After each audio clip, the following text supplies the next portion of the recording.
Faut pas y penser. Ouais, c'est ça. Alors, bonjour. 1, 2. Test, test, test. Ça va, je tremble pas? Non, t'es pas comme ça. Non, je tremble pas.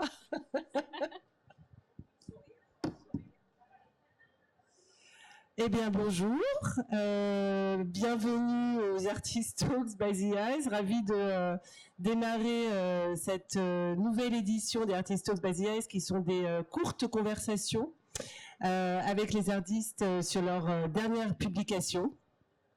Et pour cette première session, j'ai le plaisir d'accueillir Céline Clanet, dont on a pu découvrir l'exposition Ground Noise aux Rencontres d'Arles cette année. Alors Céline, vous êtes une photographe française, née en 77 à Chambéry, diplômée de l'École nationale supérieure de la photographie d'Arles. Vous vous êtes intéressée aux lieux reculés ou secrets, aux paysages sauvages et à leurs occupants. Votre série Maz, sur un village Sami de Laponie norvégienne, a remporté le Critical Mass Award. Vous avez également réalisé un travail au long cours en Laponie russe, Kola, projet soutenu par le CNAM et publié aux éditions Locaux. En 2022, vous êtes lauréate de la Grande Commande photographique nationale qui a été portée par la BNF et le ministère de la Culture avec les îlots farouches, un projet portant sur les espaces naturels français en libre évolution. Et en 2023, est publié Ground Noise aux éditions Actes Sud, un travail en noir et blanc mêlant micrographie et photographie portant sur les mondes visibles et invisibles de la forêt. Alors on va tout de suite démarrer avec le titre de ce livre et de cette série, de ce projet. Ground Noise, qui littéralement veut dire bruit du sol. Est-ce que vous pouvez nous raconter qu'est-ce qu'il évoque et dans quel contexte il s'inscrit? Oui, alors un ground noise, c'est un bruit de terre. En français, on dit un bruit de masse aussi.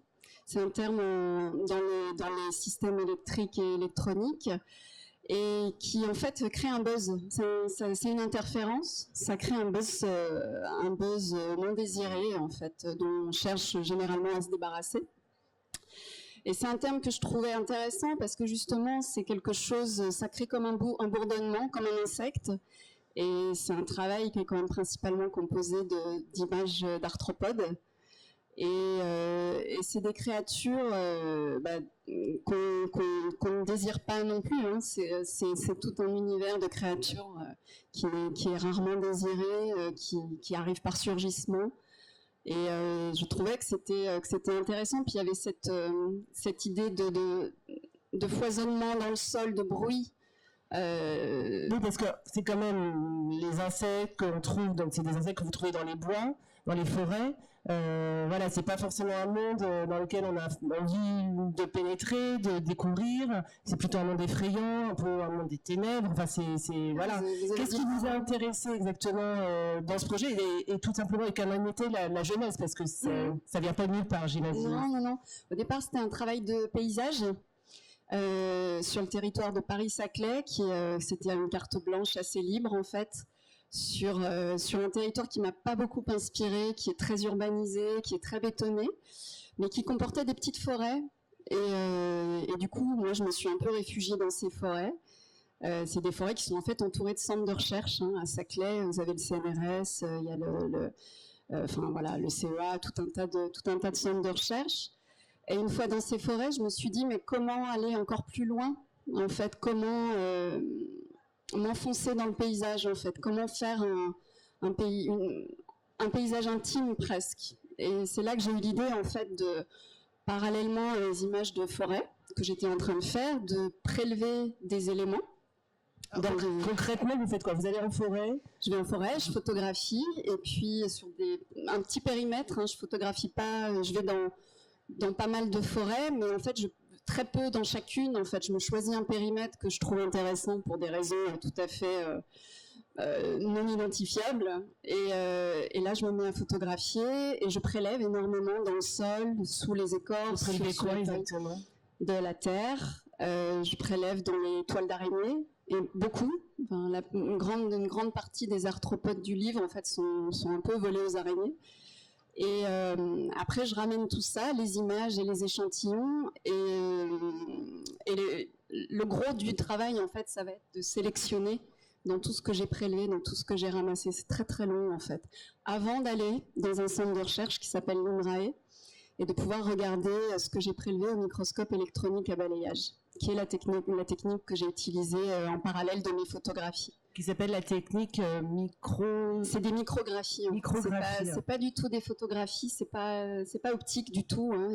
C'est pas photosensible. C'est un système en fait qui travaille avec un faisceau d'électrons qui vient scanner typiquement cet insecte entoilé qui est posé sur un disque de carbone.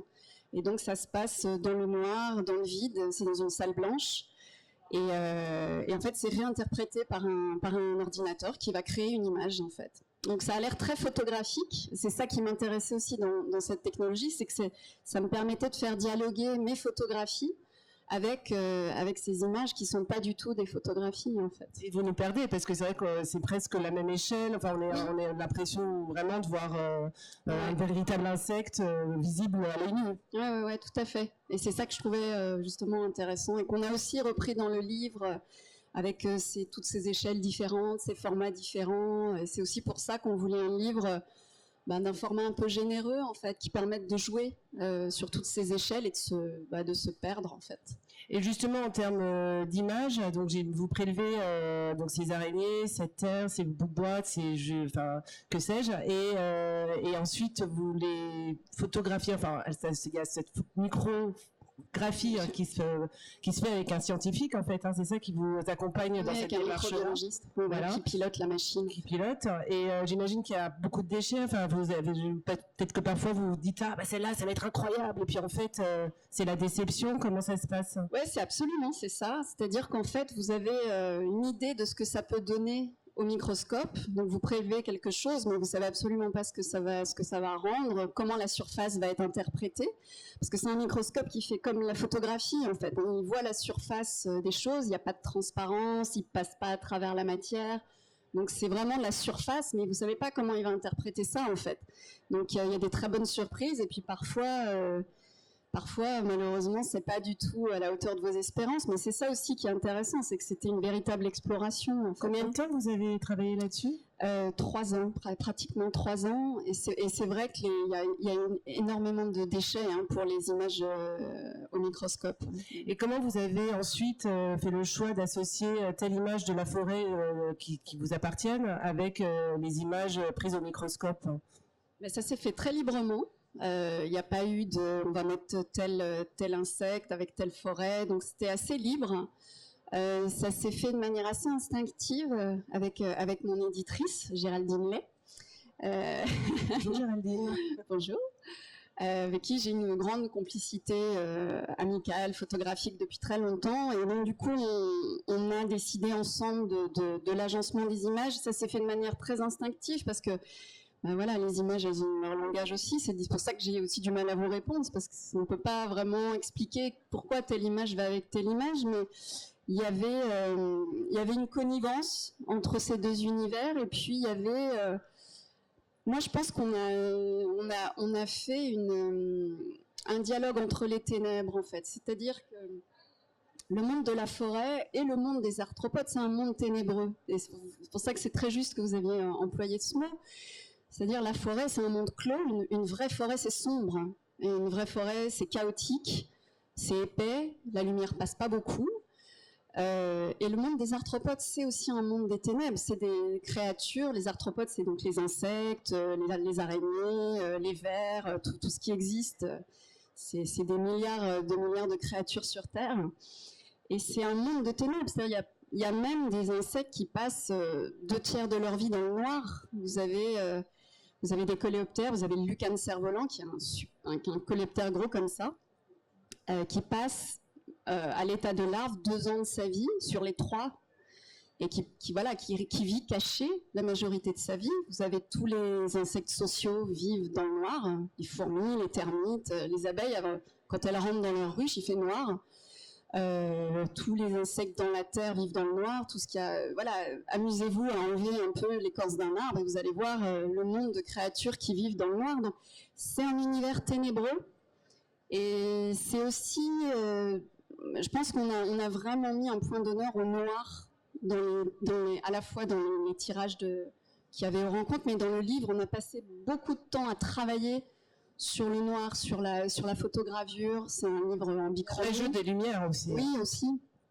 Oui, et puis ce jeu de lumière, en fait, qui s'est fait au fur et à mesure du travail photographique, parce qu'en fait, les images que je faisais, je m'en suis rendu compte au microscope, sont venues influencer celles que je faisais en forêt, en fait. C'est-à-dire cette espèce de lumière que vous voyez, qui n'en est pas, en fait, c'est des charges d'électrons qui se piègent en fait dans la matière et qui créent une sorte de lumière comme ça, une sorte d'apparition dans les échantillons sur les insectes. Et ça, c'est quelque chose qui m'a inspirée. Et quand je suis retournée en forêt, j'ai emmené des éclairages avec moi et j'ai commencé à envoyer du flash, quoi.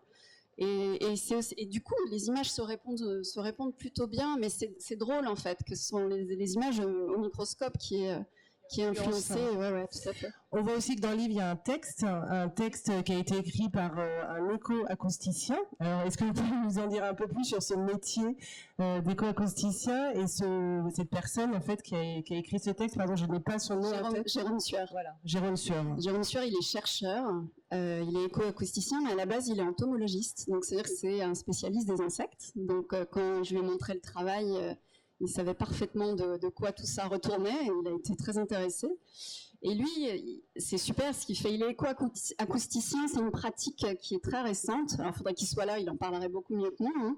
Ça a une quinzaine d'années. Donc, il est chercheur au Muséum d'histoire naturelle, hein, c'est tout à fait sérieux. Et lui, il étudie le paysage en l'écoutant. C'est-à-dire qu'il fait un peu du grand angle de paysage. Et il va essayer de comprendre la vie d'un paysage, souvent d'une forêt, parce que c'est là où il y a énormément de sons et de vie, partout dans le monde.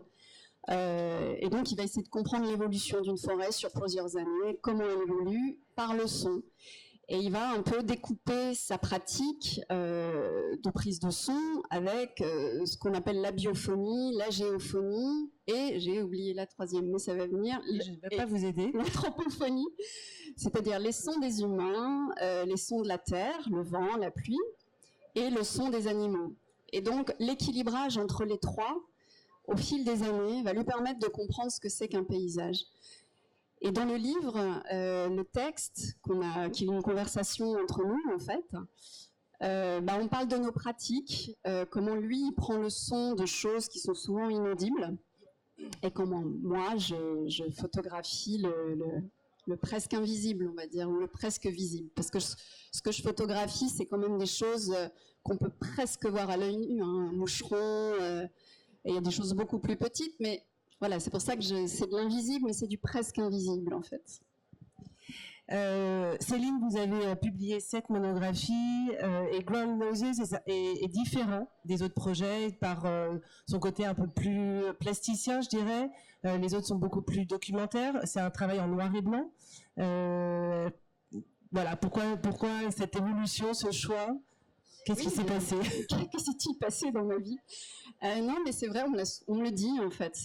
Ça déroute un petit peu parce que déjà c'est en noir et blanc. Effectivement, et je travaille en couleur depuis très longtemps.